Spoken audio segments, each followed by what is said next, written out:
Welcome to the show. We're back. We're back with our second guest, supermodel, influencer, and actress, Kiana Rowe. Kiana, welcome to the show. Hi. Hello. She looks so reserved and always put together. It is so nice to meet you. Nice to meet you too. You know, you are a beautiful, beautiful lady. I know that you are a freelance model and you have worked with so many of the big brands. You do commercials for Walmart's ITK Yes, ma'am. skin I'm line. actually officially signed now. Are you Yes, really? ma'am. Congratulations. Congratulations. And here's the thing. She just announced it on the Renewed Minds podcast. So that warms my heart. That is so wonderful. Yes, ma'am. So let's talk about a little bit of what you've done, because your first photo shoot went into the Elements magazine. Yes, ma'am. And then you've also done a movie on Amazon and Tubi called Life After Quarantine. Yes, ma'am. Of course, we know what that was like, right? So being an actress, an influencer, and a supermodel, how do you balance all of that? And with a lot of these projects that you get, I know that you also work with Ulta, Yes, Sally's ma'am. Beauty, JC Penney's, and we're going to talk about that in a little bit because you have a big campaign coming out for them. And so it's a lot to smile about, It you know, is and those so are some much. huge companies. And Sephora, how are you able to identify what's the best project for you?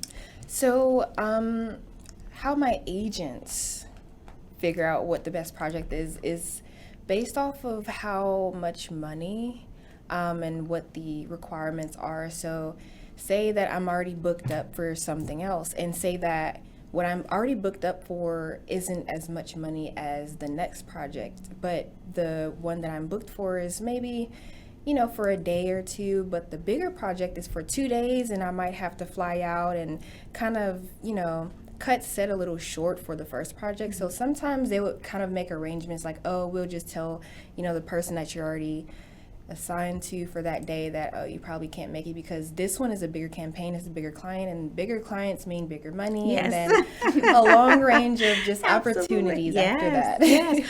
Well, you've had a lot of opportunities and also working with Kohl's. And so, Lily, what is your question for Kiana? Yes. So actually, this is about more partnerships. So given your partnerships with Hyde Cosmetics, Bliss Skincare, Tap Brow, and Nail Boo, Yes, how do you approach collaborations, and how do you believe sets you apart as a beauty influencer? So this is kind of similar to the last one, but I'd love to hear how it sets you apart. So, what was the first question? It was just about how you approach these collaborations and decide what you want to do and what sets you apart from them. Okay, so with me being a freckled model, I really can't reach out to makeup companies, but I can reach out to them as far as me doing a challenge. So when I first reached out to Hyde, they were first coming out and they were like, oh, this is a makeup line that can hide anything. So I was like, okay, I would love to challenge your company and see if you can hide my beautifully defined freckles. And they took me up on that. Really? And this was my very first YouTube video.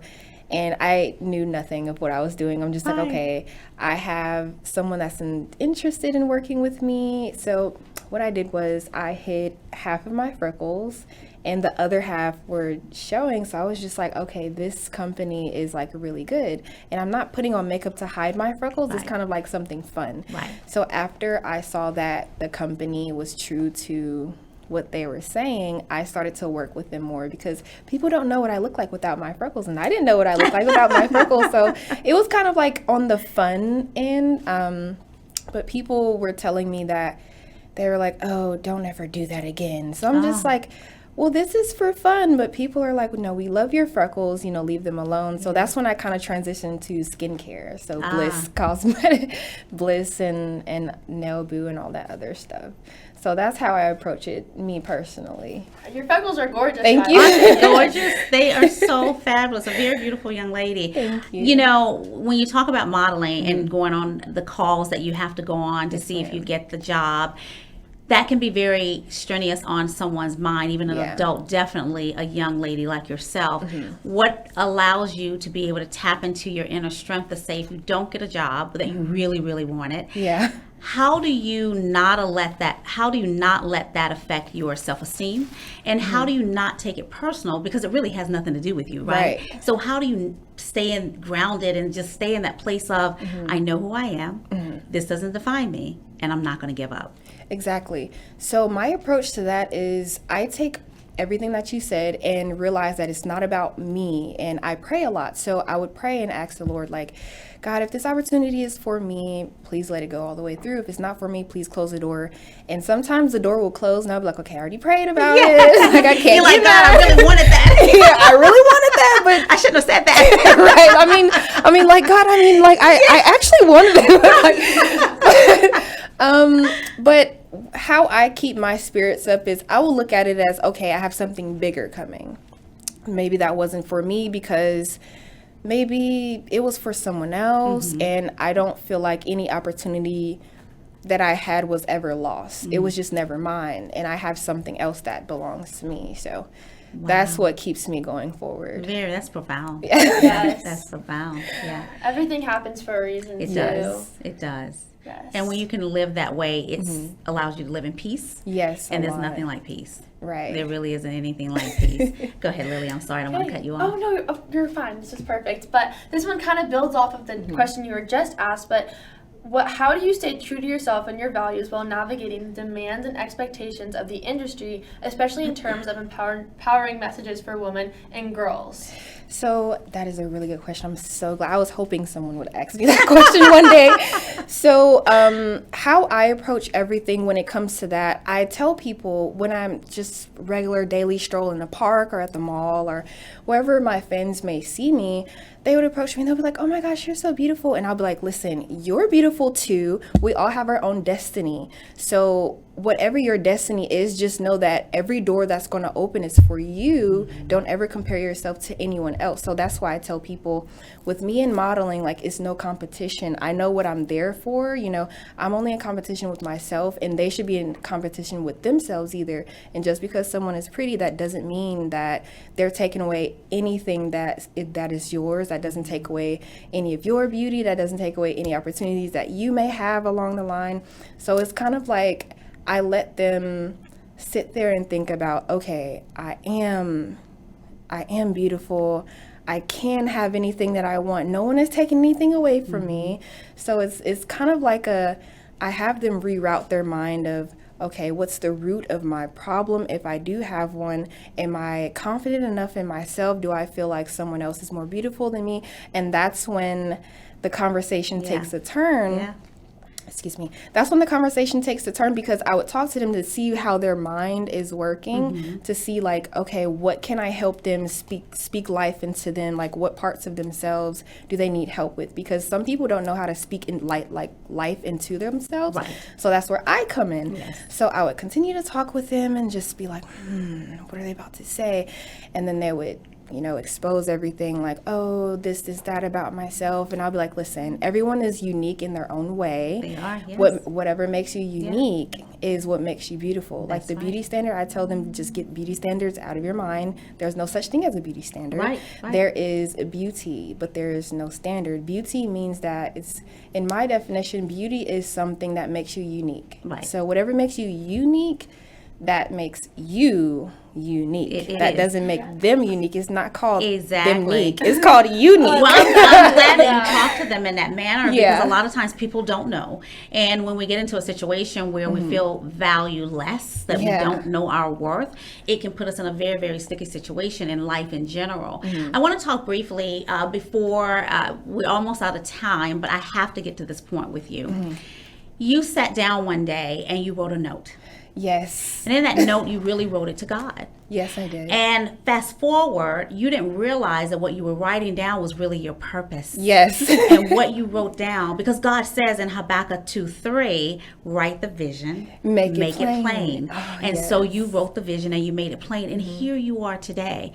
Tell us a little bit about those notes that you wrote. I know it was on September 18th, 2018.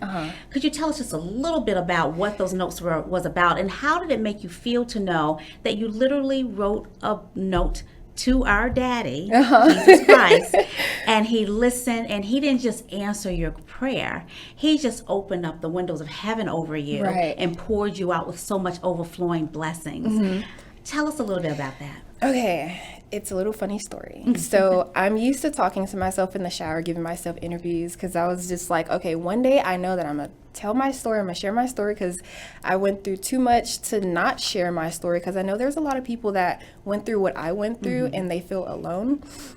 So I don't want people to feel alone, and I want to show people that they can make it. So I went in my journal and I wrote down what my purpose was for modeling, because people would ask, like, what are you doing in modeling? Like, you know, they would just ask, like, are you just trying to get money, or do you just want to be seen? Do you just want to be on some type of pedestal? My reason for modeling was I want people to know that when they get older, they might have regrets because of when they were younger. They may have not been, how do I say, confident enough to take on opportunities that may have been for them. Because if you don't take risks, you don't risk success. So no risk, no success. You know what I mean? And I was telling people, well, in my notes, I would kind of share my destiny with my notes in my destiny with just different people, and I would share to them that my reason for modeling is to show people that you have to accept yourself, because if you don't accept yourself, you'll look for acceptance from the world's beauty standards, and beauty standards change every year, every month, with just, you know, celebrities and stuff like that. But they, you know, like, you have to love yourself and accept yourself before you go into like this type of field. Like, people will try to mold you into what they want you to look like, but no, I do modeling for myself, just to show myself that I can do this. I'm successful in the image that I'm in. I don't have to change anything. I don't have to get a boob job, my butt done, teeth, and anything like that. Because you're happy with who you are. Yes. You're happy. You already know whose you are. Right. And so when you know that, it allows you to just walk in that strength, right? Yes, and be so positive and pleasing in your own skin. I want very briefly to talk about the JCPenney's campaign. I don't want to end without talking about that. I know you're going to have this huge poster of yourself in JCPenney's, and I know you're asking everyone to take a picture next to your picture. And whenever you do see Kiana Rowe in JCPenney's, make certain to take a picture next to her picture and tag her on Instagram. Kiana, it is so nice to have you here today. I just want you to keep shining, keep smiling, keep moving forward, pushing forward, and never ever give up. Continue to keep your faith in God, because He has His hands up on you. This is just the beginning of where He's going to take you. Embrace it and enjoy the journey, okay? Thank you. You are so welcome. We would like to let you know how you can get in contact with Kiana. If you go to her Instagram page at kiana.rowe, or you can go to her Facebook page at Kiana Rowe. We will be back in a moment. We also have her email address listed there for you. We're going to take a quick break. Back in a moment.